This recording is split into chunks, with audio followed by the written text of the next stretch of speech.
Assalomu alaykum Premium Mobile podpисчиклari. Bizga yana o'sha S10 5G smartfonlar keldi. Oq va qora rangi, narxi $300 dan. Pamyati 8 ga 256 bo'ladi, ya'ni 8 GB operativka va 256 GB постоянный pamyat bo'ladi. Ekranlarni ko'rsangiz, mana tinno ekran, hech qanaqa soya poya degan narsa yo'q bizda. Telefonimiz Android 11 operatsion tizimida ishlaydi. Ekrani VQA HD+, ya'ni 2.5K ekran degani bu.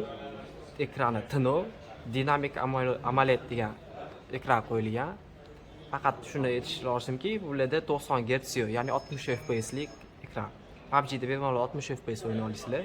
Bularda ham LG V50 smartfonlariga o'xshab Face ID bor, ya'ni alohida bitta datchik qo'yilgan yuzni skaner qilish uchun. Kamerada bo'lmaydi-da, bular alohida datchik bo'ladi, iPhone'larga o'xshab.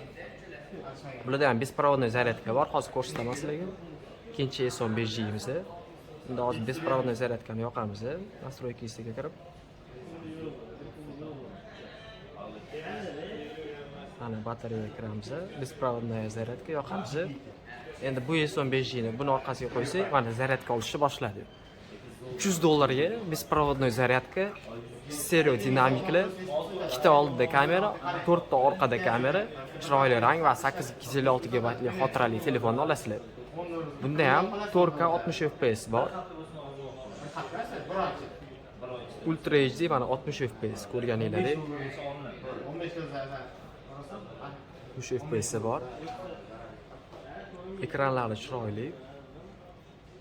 Hozir bizda 5 ta S10 5G smartfoni qoldi, narxi atiga $300.